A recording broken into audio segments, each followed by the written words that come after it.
Welcome guys to the Fame Show. I hope you had a good day. Na mimi pia nimeshinda vizuri. So sasa tunarudi kwa show. This is the Fame Show. Thank you very much for those who have subscribed, those who have met, you still have your time. So I must remember to still give you a chance. So in 5, 4, 3, 2 and 1. Asante sana for your subscription. Now, tumerudi tena tupige story. Na leo kama vile niliwaahidi, leo tunataka tuingilie kidogo tu in-laws. Tunataka tuingilie in-laws kidogo tu. So, as a man, kama mwanaume ama kama kijana, wakati unajipanga kutembelea in-laws, what do you have in mind? What do you plan for? Remember, hao ni watu unaenda kukutana na hao either for the first time or the second time. You are not going to have months for preparation. In the contemporary society that we are living in today, the much you can engage with your in-laws before marriage, maybe not more than 3 months. Either 1 month, 2 months, at ikienda sana inakuwa miezi ngapi? Miezi 3. Now in my case, we had 40 days. That is 1.5 months. Uende ukutane na hawa wazazi wa pande hiyo ingine, muelewane. You have time to engage in terms of what they want, how much they want, if it is money, kama ni mifugo wanataka ngapi, and then you are there. You go back with your family to make the decision, and then you bring back so that sasa mpatiwe ruhusa. So have you ever encountered difficulty families when it comes to dowry negotiations? Now this is my story. Sisi wakati tulienda, now it was I think it was second time. First time nilikwambia nilienda na my best couple. That was merely introduction, kwa na mambo mingi. So ilikuwa tu ni kujuana, alafu kusema sababu ya sisi kukua pale. So the next one was after 2 weeks. Now after 2 weeks, we go there again. Now with my family, tunapata pandile pia wamejipanga na familia yao. Good? Now, you come a time now, sasa wale watu wenye ni the key people now, the negotiators. Sasa tutaingia kwa room, especially sisi, our tradition dictates that msichana lazima maneno yake iongelelewe kwa nyumba ndani, hizi iongelelewa nje. So tunaingia ndani. So tukaingia ndani. So pale, it is straightforward. It is a negotiation time, and it is time to exchange in terms of what the other family believes in, what we believe in, how we can come towards each other to find a middle ground. Remember these days, a lot of things are commercialized. Vitu mingi sana ni pesa siku hizi. So tukaingia pale, tukaanza kuongea. Now, I must say that I was lucky. Mungu aliniongoza. Sisi, ama mimi, tulihesabiwa ile mifugo ambayo inatakikana tupeleke kule. Na sisi pia tukasema, so we were given a chance to go out and come back with the response. When tumesikia hiyo story, how the other family does and what we do and whether we could agree or not. So pale pia tukaambiwa the amount of money that we needed also to give out. Sisi tukaenda nje. Tuliporudi tukasema mifugo tunaona punguziwe kidogo. Pati hapo kwa pesa,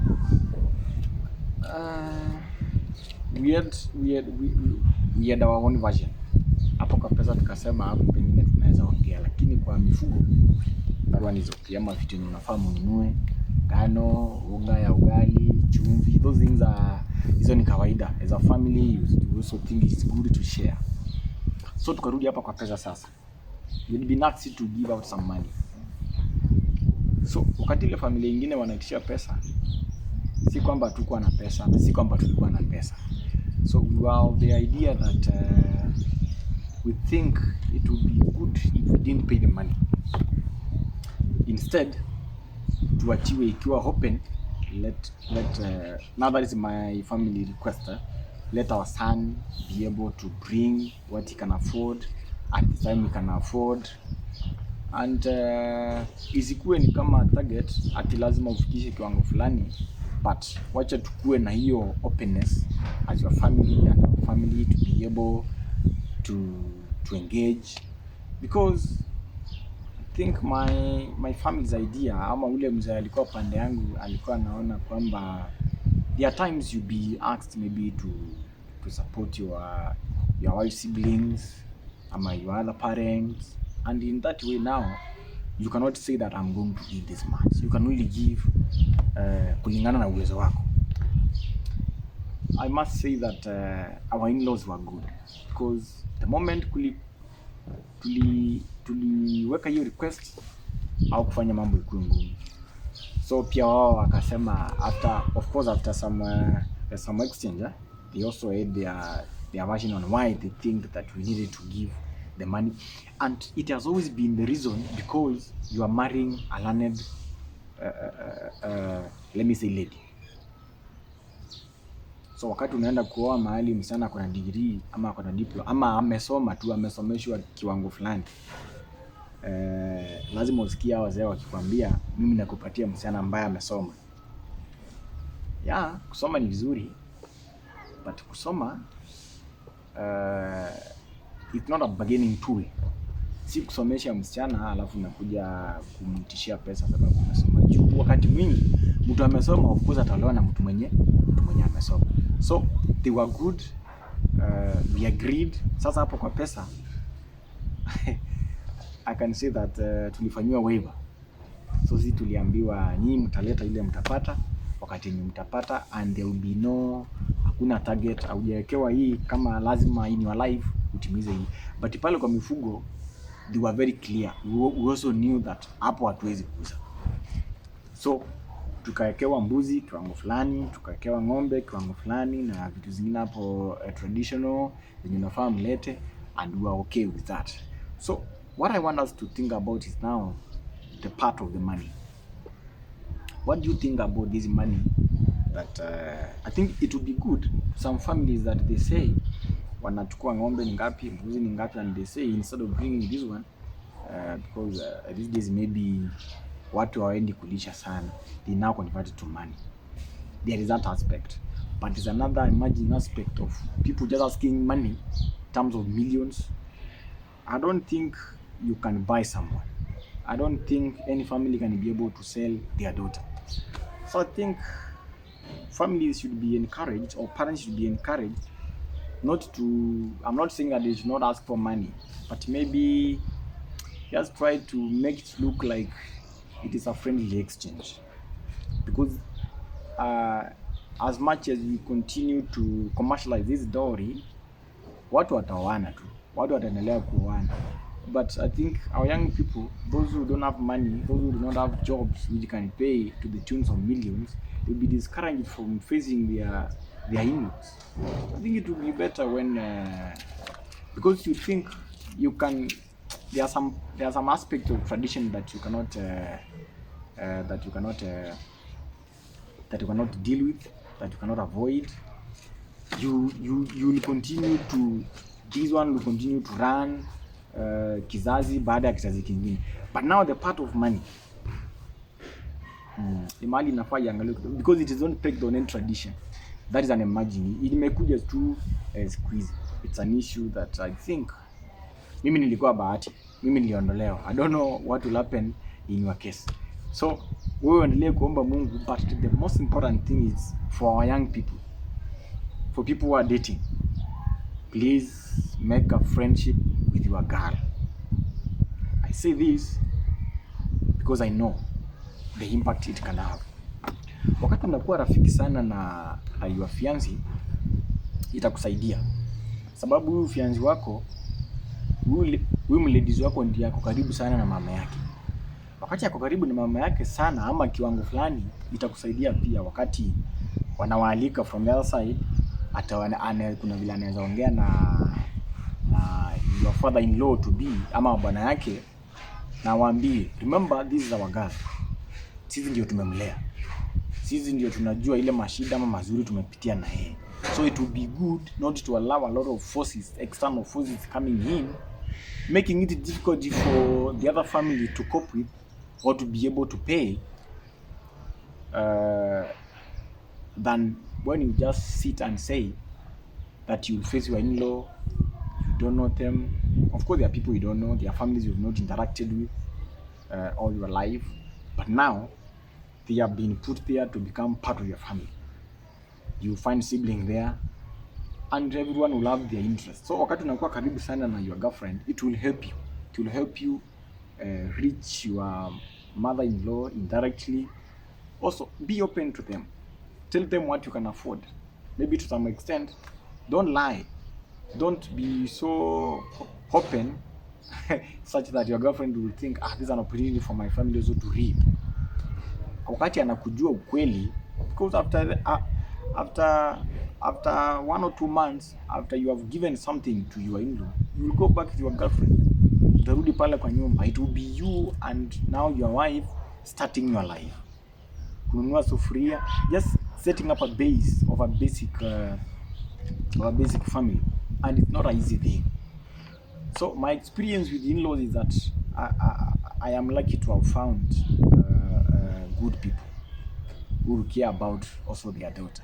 Nakumbuka mmoja akisema tusiwekee huyu kijana vikwazo.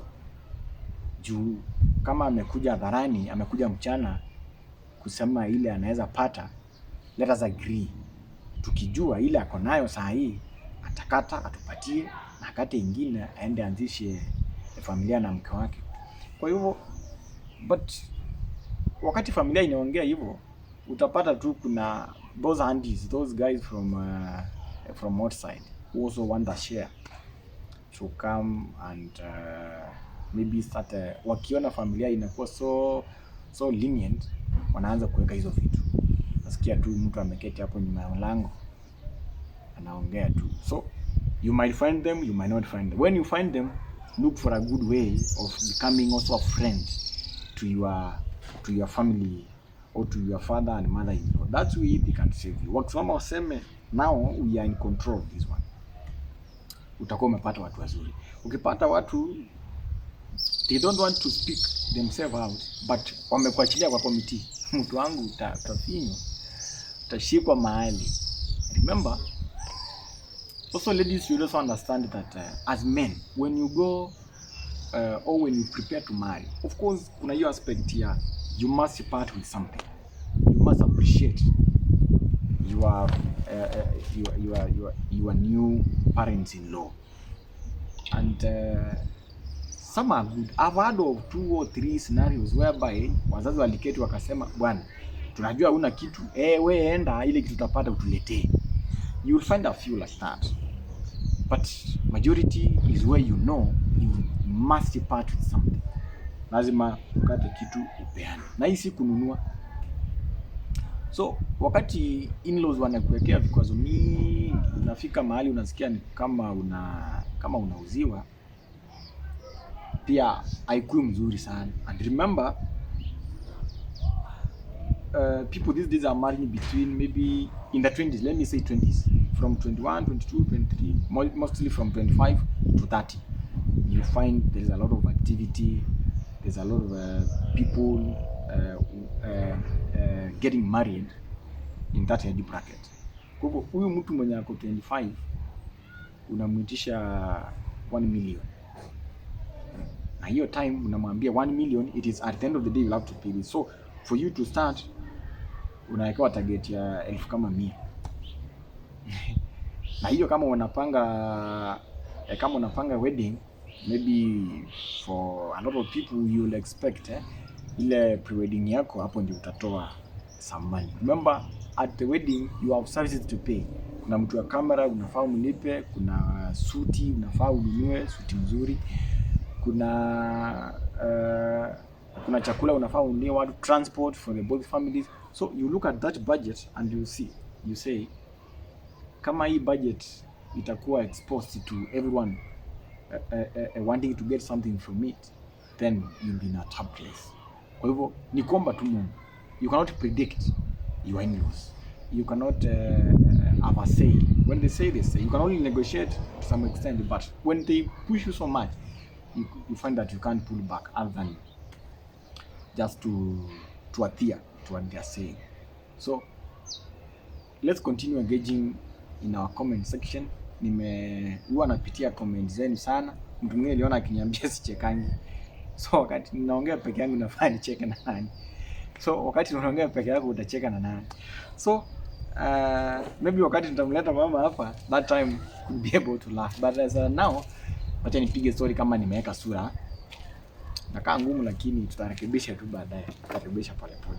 Kwa hivyo that is my experience, that is my input to the in-laws.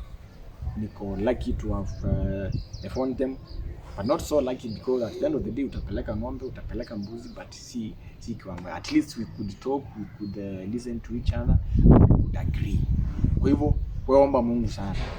Kama ulishapatana na wao wakakunyoa sawa sawa. Kama bado ile kuomba Mungu, it can be well. You never know. So that is my experience with my in-laws. Let's continue engaging on what was your experience or what do you expect, ama umejipanga kivipi wakati natukabiliana na wao. So thank you very much for your continued support. That has been the Fame Show.